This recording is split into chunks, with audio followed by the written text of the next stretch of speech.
We now welcome Karen Greer with the Quilt Guild of Greater Victoria. Welcome to Community Crossroads. Thank you for having me. Well, Karen, we've had you on the show before. We're so happy to see you again. And so talk to us about these upcoming classes that the Quilt Guild has in store for us. Right. Well, March is National Craft Month. And of course, quilting is a craft, and a lot of people in Victoria and the surrounding areas participate in that. And it's a good way to spend your time. But we decided to have some free introductory to quilting. And we've already had one class, and we have 2 more sessions left. And they are at the Victoria Public Library in the meeting room, and it's from 10 until 2 on Saturday the 19th and April the 2nd. Even though the first class is already done, you can still gain a lot. And again, it's free. But the purpose of the Quilt Guild is to educate the public about quilting. And so this is a good way to get people started. And I tell the students I've created more attics, which is good, you know, for more people to quilt. But our organization kind of dwindled a little bit due to COVID, but we're building back up. And again, our purpose is to educate the community. We meet at the Art League on the 4th Thursday of the month at 9:30, and the public is definitely welcome. And that's regularly? Yes, regularly, every month. And we have an annual quilt show out at Holy Family. It's September the 23rd and 24th, and there'll be more about that later on. But we do a lot of community service, and we just want to help the community. One of the things we're doing right now is making placemats for everyone who gets Meals on Wheels. So they'll have a bright placemat to put their meal on. And we make quilts for people to auction off, and we've done pillowcases, lots and lots of pillowcases for nursing homes. We did book bags for CASA last year, and just any number of things. But we want the community to come and join us.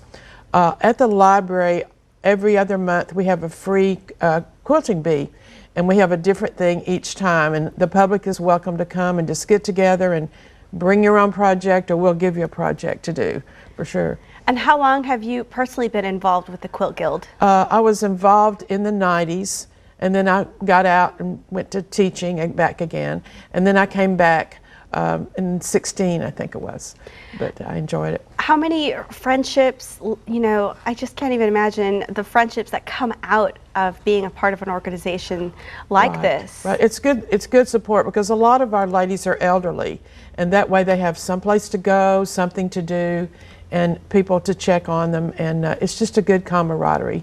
And a good way to stay engaged in the community. That's right, and keep active. Do you have a lot of younger members? We're beginning to get younger members, because as some of the people are not working anymore, and they've picked up crafts and hobbies, and they just want to be with other people that do the same thing, you know, they do. Well, definitely, and learning your own craft, you could become a future vendor at the farmer's market and beyond. And quilting is such a beautiful art. Yeah, this is the project that the class is doing. They're just using 5-inch squares, and last Saturday was the first session, and we had a gentleman in the class, and of course he did really, really well. And all the ladies were envious of him, and they said, "Oh, it's just beginner's luck," you know, and everything. But I'm hoping that I created 8 more attics to the craft. Well, it can become, you know, it's just so beautiful, the quilting, and it's so rare now to see someone sewing, crafting their own garments even. I think. Well, you don't do it to save money, because it's a very expensive habit. But there's so many new tools that make everything easier. We don't use cereal boxes, patterns, and that kind of thing. And most people don't do the quilting by hand. They do it with these big machines, and they load it on there, push the computer, and it just goes back and forth, and it's done in just a few hours. So that's really cool too. Yeah. Well, thank you so much for coming on the show and for offering these free courses.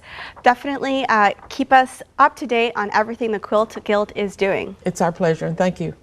All right. And coming up, it is now time to take a look at our viewer poll review. This is when we take a look at our viewer polls. This one is from March, and we asked, in light of the rise of gas prices, would you rather work from home? 62 of you said yes, 44 of you said no.